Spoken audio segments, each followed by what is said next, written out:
It's all on you. All right, you are listening to Lake Effect Radio, and we are here with the North Coast Fly Fishers. Why don't you go ahead and introduce yourselves? I'm Diane Wands. I'm the event chairperson. Tim Linich, treasurer. Joe Wands, I am the president. And Paul Catalano, membership chair. Nice. All right, so why don't you give us a brief summary of what your organization is about, what you guys do? Sure, I'll take that since I am the president. We are a fly fishing group, obviously. We're organized here in Lake County. We have been together since about the 1980s. I personally joined the group in the early 2000s. We do things to help promote fly fishing, help promote the education of fly fishing, and we help promote environmental impact, caring, conservation. We try to just make the people generally aware of what is important for the environment as it relates to fly fishing. We hold educational seminars and programs. That's nice. Can you just tell me a little bit about yourselves? Sure, I'll start again. I personally am a lawyer, and I practice here in Ohio throughout. I work for an insurance company, and I live with my wife, Diane. We live here in Lake County over in Kirtland Hills, and we are both very involved in fly fishing. So That's awesome. Yeah. Okay, I'll go next. So I am actually not only the event chairperson for this particular event, but I'm the program lead for the relatively new Project Healing Waters fly fishing program. And we actually meet here in the Hive the third Thursday of every month. We are a national 501c3 organization that serves disabled veterans through fly fishing and related activities. So we're very excited to be at Lakeland. And I am a graduate of Lakeland's dental hygiene program. I was a dental hygienist for almost 40 years. And now I volunteer. So I'm the event chairperson because Project Healing Waters needed a sponsor, and North Coast Fly Fishers was kind enough to be our sponsor. So to say thank you, I agreed to organize this particular event for them. You're returning the favor. I am returning the favor. I gotcha. It's awesome. Yeah, Tim Linich. I'm a retired banker in Lake County, finance and banking for 42 years. I live with my wife Eva in Concord, and we've always lived here in Lake County. And as a young child, my father was employed by the Cleveland Metro Park System, so I was able to spend a lot of time in the North Chagrin Reservation in Willoughby Hills, and I really got the taste of the great outdoors and fishing, and that's why that's where my love comes from the sport today. Last but not least, I'm Paul Catalano. I'm an aspiring retiree, but currently I do work. I'm also a banker, and actually through that met Tim Linich, who you just heard from, and joined the club. We both shared a love for the sport, love for the outdoors, and again specifically fly fishing. So I joined probably I'd say four years ago or so. I joined the club, and have met a lot of great individuals. Through that, wanted to be involved a little bit more. Again, I had a lot to learn, but I figured, hey, membership, I'm pretty good at recruiting people. So we're just trying to get exposure for the group, again, for the common direction of creating exposure for the sport through our our monthly meetings, and then our expo every year, and doing things like this. I mean, this is great. Never expected this, but hey, Yeah, very excited for the opportunity. Thank you. Yeah. We definitely thank you for reaching out. Yeah. So we're excited for the expo that's coming up this weekend. So we're happy to talk about it, which That's I'm sure right. we'll get to here Timing shortly. is perfect. Or should we just jump into it now? Jump into what? The expo. Oh, Talk yeah. about the expo. Oh, yeah. What you got going on over Saturday at Holden? We are very excited to have the 2020 Northern Ohio Fly Fishing Expo, hosted by North Coast Fly Fishers, and this is kind of a transition year for us. They've had the expo for over 15 years, I think. Just about 15 years. We were yes. here in Lake County, here at Lakeland, actually, and then went to other venues for a variety of reasons and decided to bring it back to Lake County this year, which is closer to our home base, so we're very excited about that. Lakeland has been wonderful to work with, but we're over at the Holden University Center on Saturday, so it's going to have a little different feel to it. We're going to have a little more technology. We're going to have the vendors that our attendees love. Historically, we get over 400 attendees from 5 different states, and we do have 5 states represented between our vendors and our speakers. We've got I think we've got 8 clubs and some individuals that will be doing fly tying demonstrations. We have 2 classrooms that will have speakers going on through the course of the day. We've got an iron fly competition, which is something new that's going to be fun, and a panel discussion at the end of the day. So it's really going to be very nice, and our attendees historically love coming, and we wanted to give them the quality show that we've had in the past with a little different flavor. So we're very excited, and it starts at 9 o'clock in the morning. Doors open to the public at 9. We close at 4. Admission is $10 for adults. 12 to 17-year-olds, it's $5. And if you're 11 years old or younger, if you're active or in the military with proof of service, first responders, or Boy Scouts and Girl Scouts in uniform, you get in for free. So it's really quite nice. You can get a lot of information about fly fishing. So I think that is a nice overview of what's going on Saturday. Absolutely. And what's great about the event is, regardless if you're a novice or if you're extremely experienced or you're just there for the education part of the presentations, there's something for everybody. Again, there's going to be some nonprofits there to where even if you come through, look at the vendors, see what they have. Even if you're not in the sport, you can learn a little bit about it, maybe be intrigued or just go to the seminars that might pertain to beginners, or it's something to do on a Saturday afternoon. It's something to do to learn more about the sport. Again, with the nonprofits there, the Metro Parks will be there. You can stop by their booth, see what's going on. I mean, they're going to have probably some calendars and things going on as well. So a lot of information, whether it's pertaining to fly fishing or not, or if it's just the outdoors. So a little something for everybody at every level as well. So Fair enough. Yeah. And I forgot to mention that we have a celebrity tyer, Eric Austin. And Eric is well known in the fly fishing community. He was featured in the British publication Fly Tyers of the World, Volume 3. And he's also a regular contributor to Fly Tyer magazine, so he's going to be there on the main floor the entire event, showing people how to tie a wonderful fly. Luckily, it's that we're hoping that breaks near, true and that coming and that with spring actually ahead and summer and that we can actually, it's a good idea to have it now instead of actually during the summer months when you actually want to be out there. We actually picked now because this is traditionally more or less the start of the fishing season, especially for the local famous fish, which is the steelhead. And people fish we are known along the north or the south coast of Lake Erie, the north coast of Ohio, as Steelhead Alley. And we are a popular spot for people to come. Steelhead fishing starts pretty much in the middle of March through the end of May. So it's important for us, we felt, to start our expo at the beginning of March when people are getting excited to get out, and we hope that they come and learn some things, pick up whatever they need. The expo for us is important because it is an educational opportunity, and that is part of our mission as part of our club, is to educate people on fly fishing, bring more people, more participants to the sport, and help them advance the sport. So, I never knew that we were Steelhead Alley. Yeah. yes. Never knew that. It's nationally known. It is, yeah. People come from all over. I mean, you run into people out on the river that drive 2 hours, 3 hours from Columbus on a Saturday afternoon because it's prime time. So it's definitely, we're in a gold mine here for steelhead. And we're blessed with lots of public access to water. Yeah.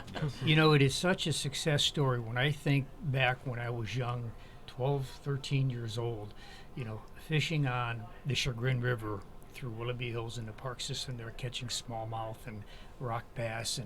But I'll never forget when I was fishing the one day, and I went myself. Dad will drop me off and go about his business in the park. And I'll never forget when this old timer came walking by fly fishing, and I watched his move. He had a bamboo fly rod. We never exchanged words, but I watched him. I thought, you know what? That's what I want to do.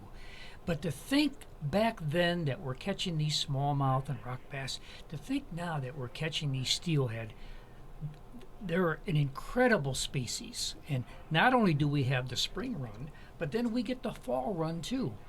And so it's, you got 2 seasons with the steelhead, and it is a tremendous success story, and just very pleased to be part of it. Fair enough. Fair enough. What do you hope to gain personally through the experience? Probably exposure within the community, right? And this is our big fundraiser, so obviously we want to address that. You can probably speak to that more. Well, I think we need, when you say personally, as a club, we certainly, as Diane said, want to gain more exposure publicly, get out there, the educational aspect, the conservation aspect, the fact that we support other programs in our way. This is a fundraiser for us, the Expo, so by getting people to come, we can help promote programs like Project Healing Waters, programs like Real Recovery, which is for cancer patients who need surgery, and it's a physical aspect for them to develop. We promote unity. We combine with other clubs such as Trout Unlimited clubs. We are a charter member of the Federation of Fly Fishers International. I always have trouble because they've changed that name so many times over the last few years, and I wanted to make sure I had it right. But it is an international group promoting fly fishing. Its headquarters in the western United States, but it expands all over. We are a charter club, which means we have 100% membership in that group through our club. We work with them, they sponsor, they help us, and we help them promote fly fishing, education, conservation, etc. So that's what we hope to get out of it. Personally, what I'd like to get out of it is what I already do get out of it, the enjoyment of learning to fly fish, meeting great friends to fly fish with, and just getting the education of fly fishing. Awesome. Nicely put, yeah. I think I just want to, add to that just the camaraderie. I mean, there's people that look forward even to this expo that don't live around here. Like Diane said, 5 different states we're drawing people from. They look forward to this event every year, and they come here, and it's just like old times. It's good to see the familiar face. And then from our club specifically, it's just great once a month to get around. Not around the table specifically, but if you do tie flies, you do get an opportunity to do that. But just to bring everybody together once a month, it's just fun to swap stories, tell fish stories, show videos, watch presentations, and just relish in the sport. And fly fishing is kind of a byproduct of what we do, because there's nothing like the beauty of nature, being in the water, in the wildlife. And what I hope people realize in Northeast Ohio, we have a plethora of green space between Lake Metro Parks and the Cleveland Metro Park system. We have Holden Arboretum. We have all this green space to enjoy. There's probably more days we go out on the water and chasing trout or whatever you may be trouting and maybe not catch anything, but the experience of everything else that you gather while you're out there it's really priceless. And I'm glad you guys were talking about exposure, because my dad has actually been wanting to go fishing for some time now. Do you think this would be something like? Oh, absolutely. Dad needs to get there and introduce himself to us. We have our local vendors, guys like Chagrin River Outfitters there. A lot of really great vendors, and this is where you can get information if you're just starting, or if you've been doing this for a while. A lot of information. Yeah, learn things that you don't know currently. You're learning something all the time, and that's just the beauty of the sport. And we're trying to get young people involved, and it's hard. You know, if they haven't come from that family where they've been fishing or fly fisher, you know, it's hard to get them involved in this. And but we will continue to do our best.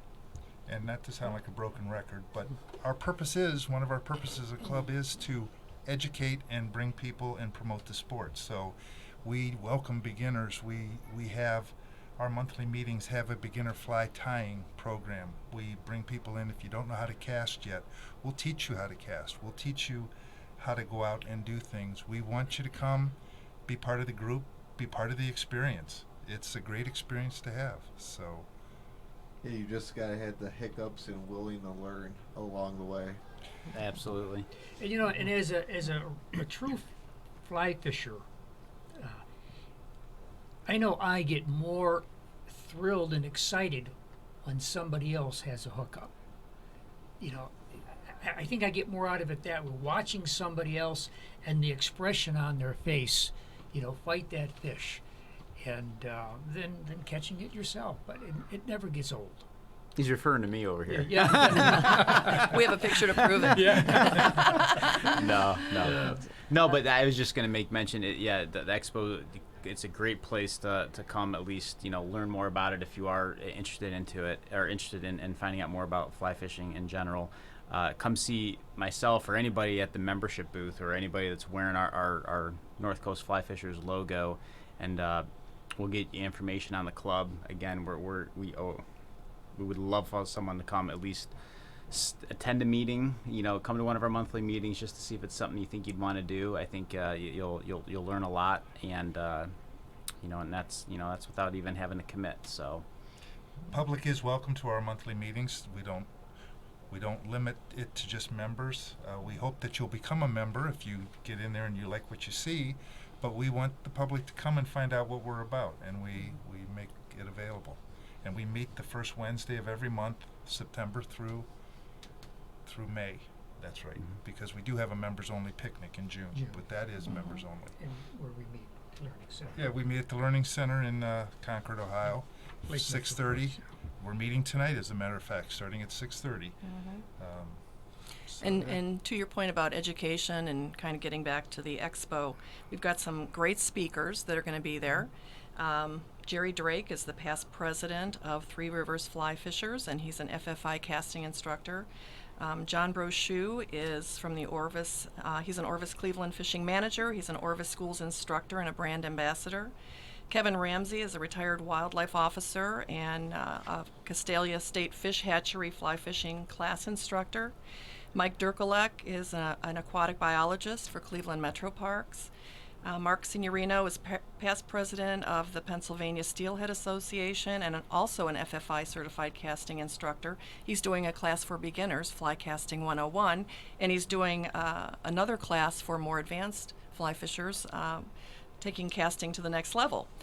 Dan Probanik is an owner and guide through Chagrin River Outfitters. He's going to be a presenter. And then we have Tom Doman, who is an owner and guide of Penns Creek Guides in the heart of central Pennsylvania. So we've got great speakers, and obviously you can learn from them, but we encourage attendees really to just talk to anybody in the crowd, because everybody knows something about fly fishing. They at least have an experience to share, if nothing else. So lots of education is available for a small price. there you go. There you go. Good return on investment. Absolutely.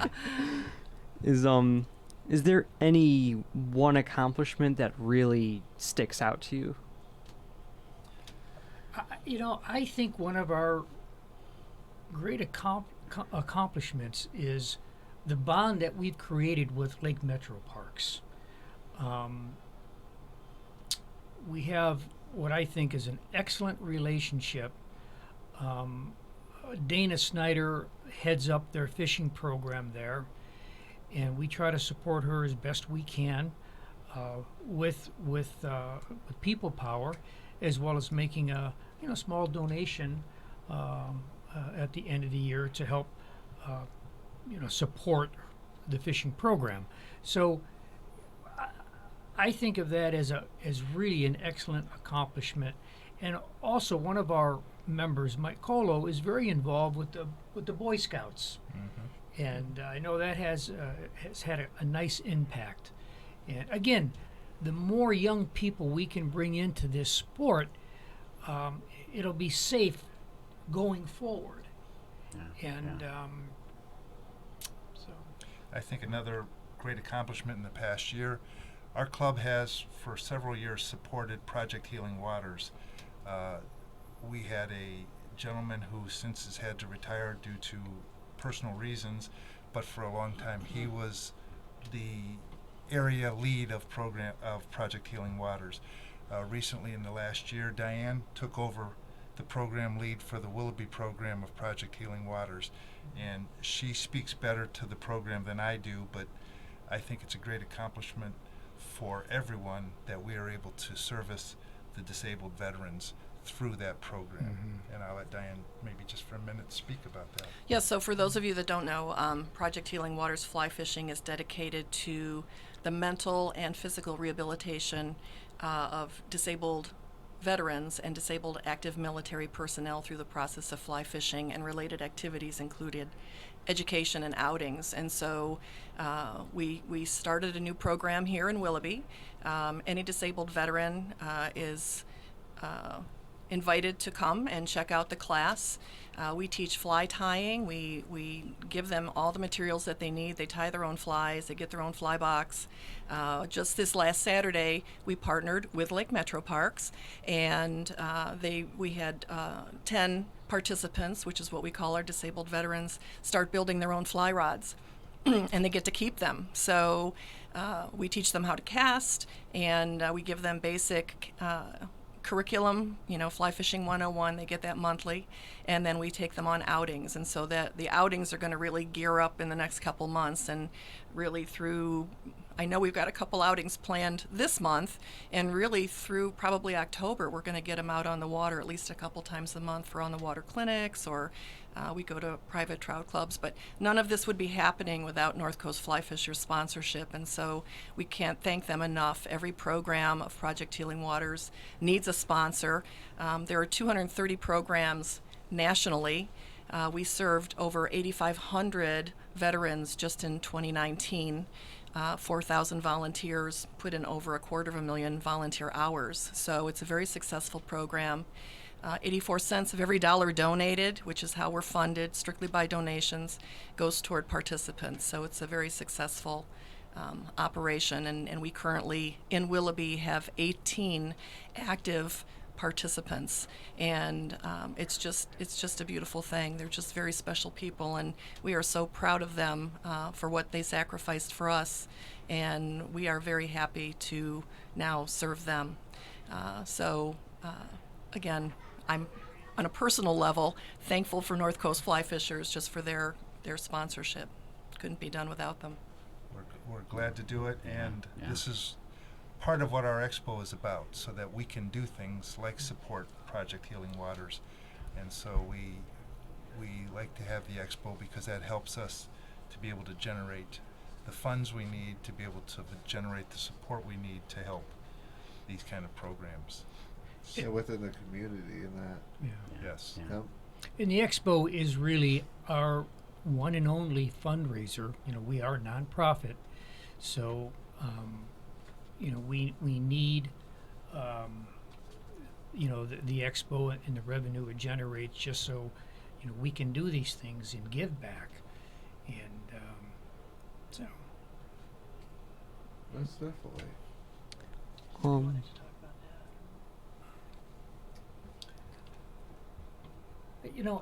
at the Expo, we do have some raffle tables. We also have what they call a featured raffle, and it really is a most excellent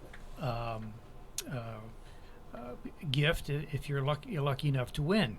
The first prize is for 2 individuals at the Sunnybrook Trout Club out in Castalia, Ohio, which is a private trout club. And this is for 2, includes lunch, all-day trout fishing.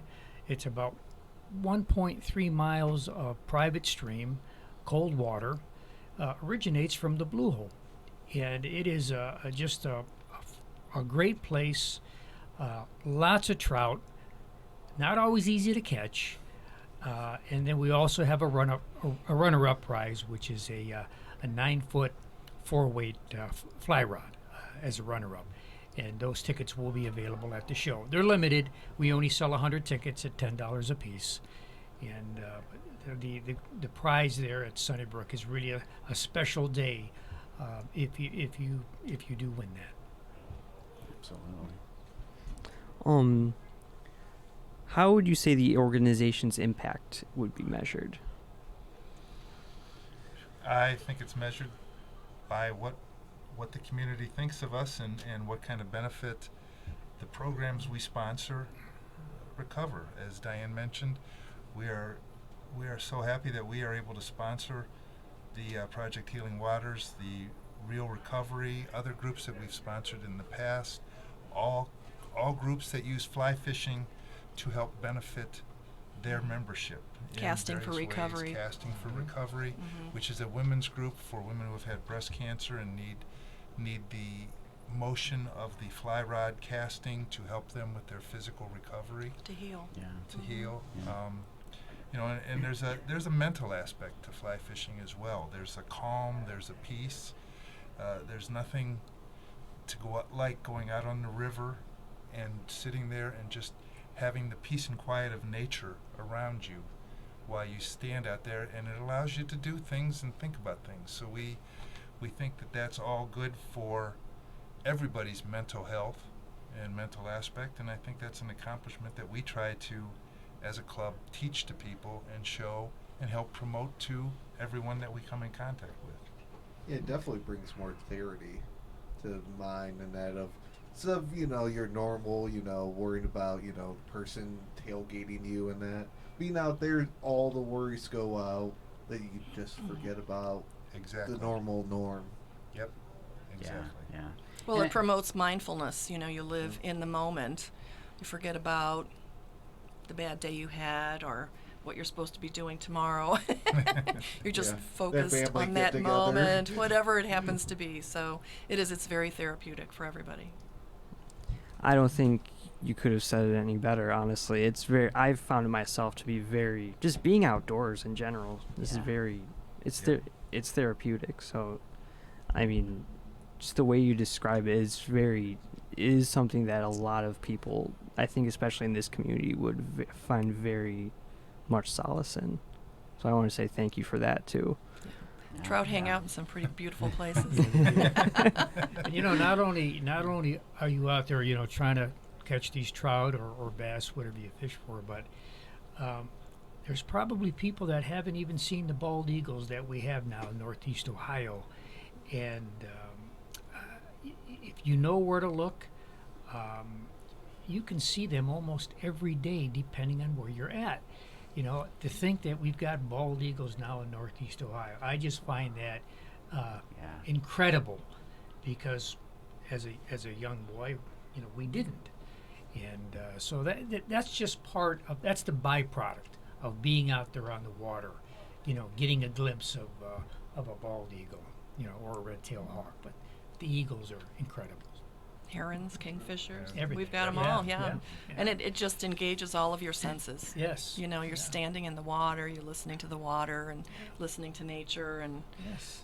then if you get a fish, that's a Yeah. bonus, right? It's a Yeah. bonus. Yeah. The tug is the drug. Well, I'm glad Tim just mentioned that. The tug is the drug. I was just gonna say we're talking about the nature aspect, but let's face it. I mean, there's that we promote catch and release, but there's that rush of catching that trophy fish and that big one, especially these steelhead. I mean, they fight like heck, and to get that 3-4 pound smallmouth bass on light tackle.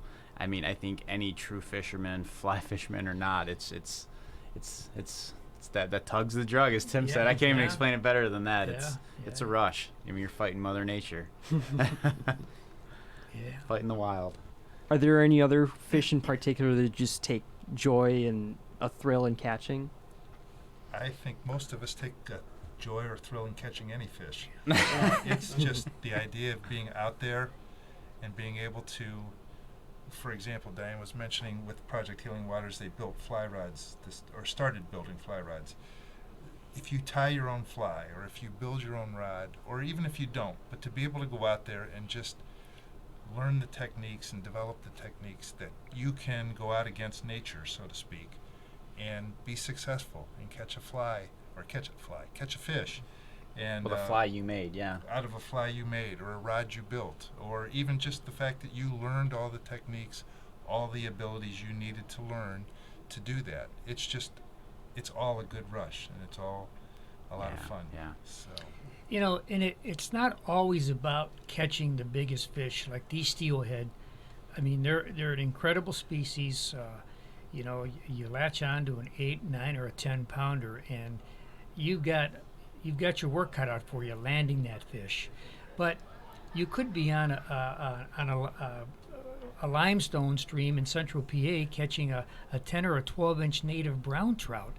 It's the same incredible sensation, whether it's a small fish or a large fish.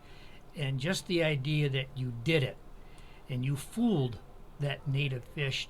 And a lot of us promote barbless hooks. That way there's no damage, very easy to release the fish, and then you let the fish go. It just if you try it and you catch that first one, I'd like to think that you're hooked. Pardon the pun there, but I think you're hooked for life. It's that incredible. Yeah. Wow. Every once in a while, with sort of pun sounding, always goes good with things.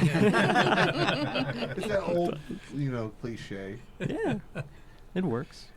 And I wonder if our listeners know that with fly fishing, we don't use live bait. Yeah. No. So Yeah. if somebody wants to talk about that a little bit.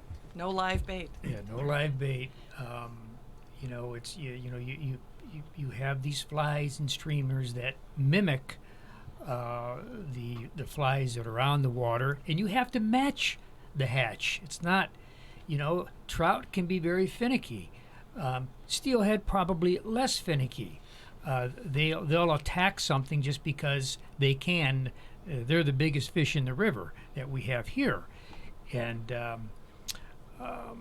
so it's when you get involved in this, you could make it as complex as you want or as simple as you want, but there's always little tricks that will make you more successful, and that just comes with experience.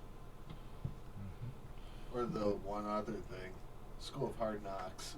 Oh yeah, that too. Oh yeah. Oh yeah. Yeah. The break-offs, Yeah. the miss, the stumble on the side of the river and you splash and then your fish swims away that Yeah. you're trying to sneak up on. Yeah, Yeah. There's those moments. Hooking a tree on your back cast. Yeah, there you go. Oh, Yeah. that stuff pretty comes usual with and it. customary. It happens. and you have to learn patience too, Yeah, because you have patience. to learn that there are all those things that happen. You hook Yeah. up, you scare something away. When you go out with flies, these artificial flies, you don't take just one, because you're almost guaranteed, if you're fishing the right way, that you're going to lose some flies, because they're going to get snagged on rocks, they're going to get snagged under the water, they're going to get snagged in your back cast, something like that. So you have to learn patience to do that, and it's a good thing, because I think in this world we need patience. So That's true. Yeah. I think that's where the satisfaction and reward comes into play with the sport is, you don't go out on a motorboat on the lake and fly fish. That's just not how you do it. You're in the river where the fish are more timid, they're on edge, easier to spook, and you got to almost sneak up on them or know what holes they're in and then present the bait the right way. It's a lot more difficult. So when you do land one and can appreciate it, it's like, yeah, that's pretty cool. Are you on any kind of social media? Do you use that to promote your organization? Oh yeah. we're going to let Paul speak. www.northcoastflyfishers.com is our website. So everything pertaining to our programming, specific details on the Expo, event calendars, things of that nature are all there. It's actually a newly created website, so the photo library will grow as we start capturing moments and upload past moments. More content, yeah. But yeah, we are on Facebook as well, North Coast Fly Fishers on Facebook, and you'll find us. And again, we we promote everything there as well regarding Expo and any other random event we have or cool photos we have. Maybe some future contests, so stay tuned. But yeah, we'd love you to go to the page, like it, follow us, and even check out our website again at www.northcoastflyfishers.com. And Fly Fishers has an S at the end. And that site does have the information for the Expo. It Yep. has the information for our general monthly meetings and other events that we have going on. So it's a good website to go to if you're interested in finding out a little bit more about us and the Expo. That's after she emailed me that I was going through all of that different stuff, all your different workshop or other Yeah. events. Yeah, there's a lot going on. Yeah. Yeah. Absolutely. Not on Instagram yet, but hey, It's always time. gotta have In something to between. work on, right? Hey, I procrastinated myself. I only had Facebook, and that took me like 2.5, 3 years or something. Yeah. So I feel It's it. a process. Yeah. It is. It can be hard to keep up with too, because you always feel like you gotta like update it and I know. check it constantly. Yep. Yep. If someone like me were to volunteer, how often would I be able to do so? Do you think? How often would you be able to volunteer? As much as you want. Really? In terms of what you want to do. I mean, again, we do things throughout the year. Our meetings are monthly, but we have other programs going on. If you were interested in volunteering, we would certainly get you involved in things like Project Healing Waters. We'll always take volunteers. Yeah. In our own club, we can always use people who want to come in and help us with events, with things going on, help us just to run the program itself.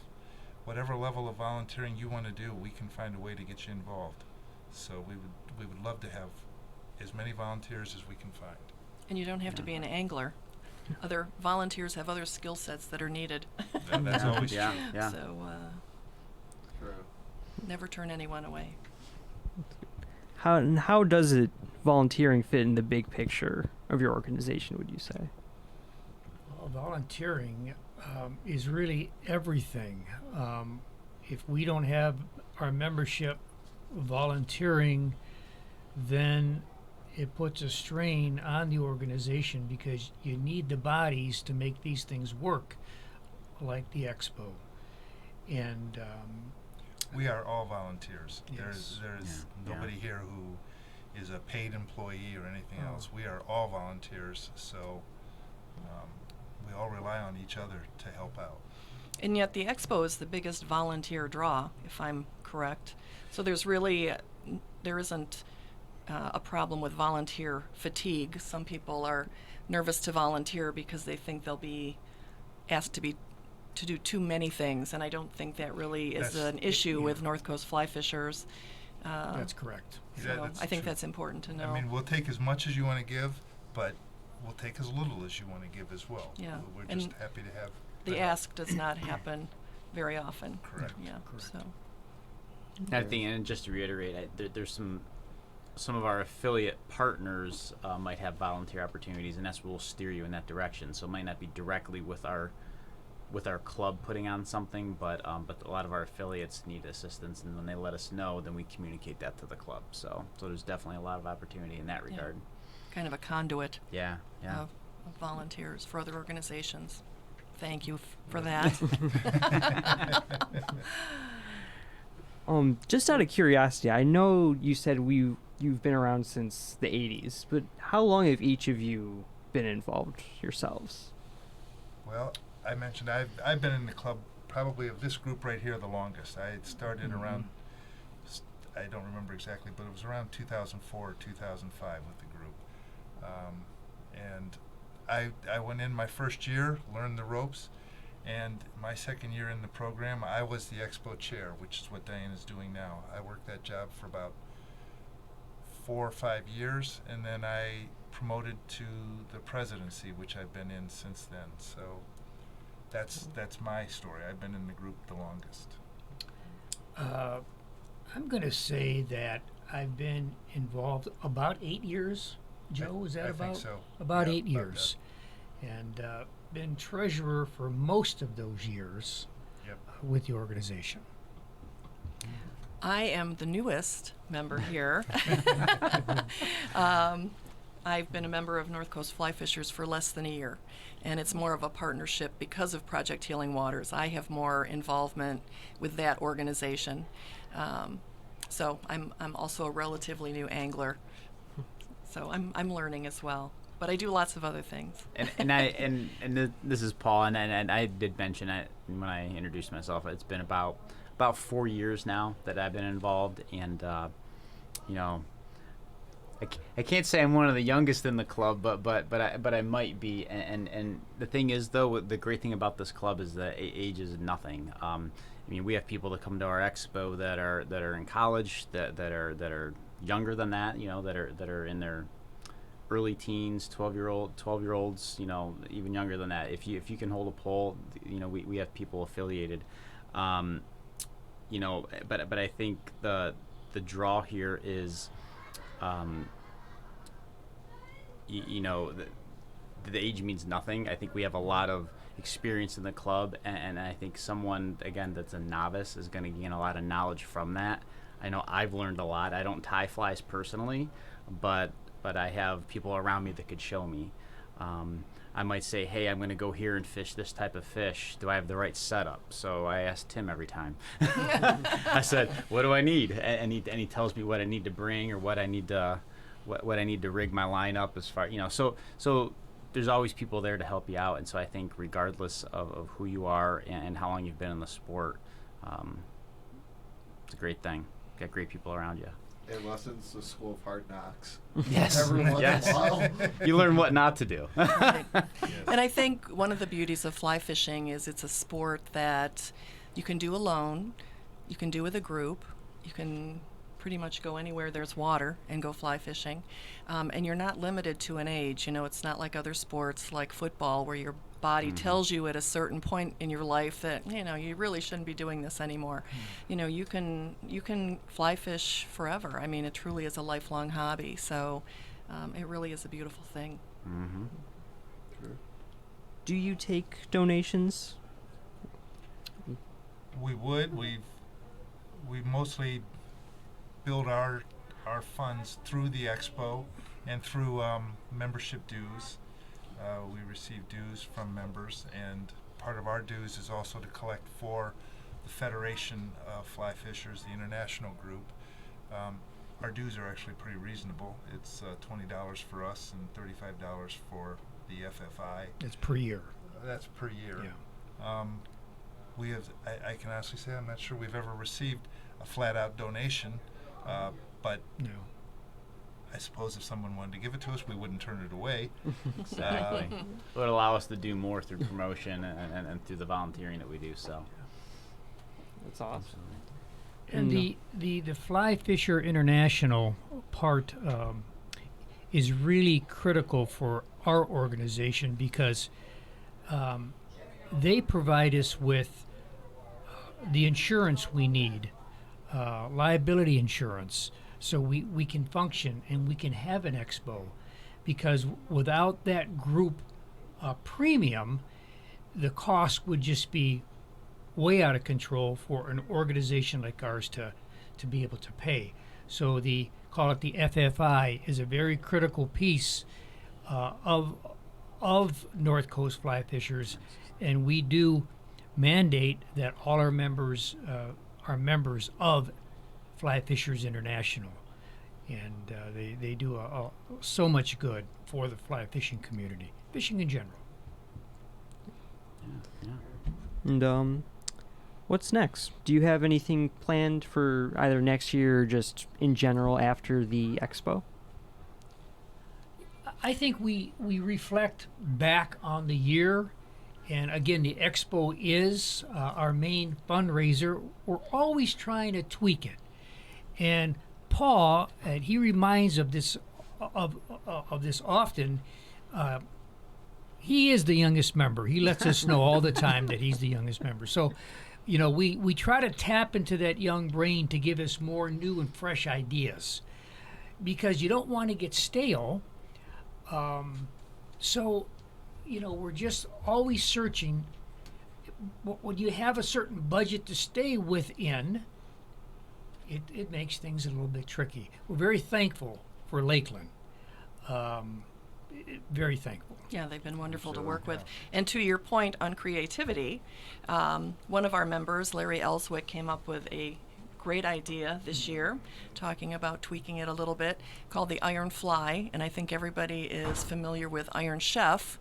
And we're kind of using that format. And at 12:15, we're going to pull 10 willing participants out of the audience that may or may not have fly tying experience, and we're going to give them the opportunity, with some help if they don't have experience, to tie a fly. And there will be a pantry, if you will, of fly tying materials that they can choose from to make it their own. But then there's going to be one mystery ingredient, if you will, that they have to incorporate into the fly. So that's just going to be a fun thing to get the crowd involved, get some people that have not tied a fly the opportunity to do so in a fun way, and they'll get a little recognition. We've got judges lined up, so it's going to be a lot of fun. So that's something new that we're looking forward to. And we're also going to have a panel discussion this year. So at the end of the day, attendees that want to stick around can talk to some of the, experienced anglers and ask them very pointed questions about places or techniques. So it's going to be the same, but it's going to be very different. And so we're pretty excited. And just to speak back to your original question, the Expo is our main fundraiser throughout the year. But we do have, it's not like we quit when the Expo's over. We have other events going on. We're going to be taking a trip this spring to a trout club for our club to go and be able to fish. It's a private club over on the west side, and we make arrangements to get in to be able to do that. We have a picnic in the summer. We have various outings throughout the year. We go to, not only do we have programs within our meeting room at the Environmental Learning Center, but we also go to, for example, Orvis and Chagrin River Outfitters, where they give us presentations and teach us various aspects from their perspective about what to do. And both Orvis and CRO have excellent guides who are very knowledgeable about fly fishing and give us programs and teach us things and help us along with that. So it's all a corroborative effort. And we keep that going throughout the year. So we have things going on other than July and August. We give everybody a chance to be with family, friends, and enjoy the summer. And fish. And fish. Absolutely. But then September we start right back up and get back into it. So That's awesome. Is anything else any of you would like to say before we wrap up? Well, we hope to see you at the Expo. yes. Awesome. Doors open at 9 o'clock. Bring your friends. If you're an angler, learn something maybe that you don't know. If you're unfamiliar with fly fishing, this is a great opportunity to become familiar with it. So, hope to see you there. Ditto. And again, thank you, Yeah. Lakeland College. Yeah, thank you you for the so much for opportunity. support. Thank you so much for doing this. Absolutely. You're welcome. Yes, thanks for having us. Thank you very much. Yeah. Thank you, Jake. Thank you, Jeremiah.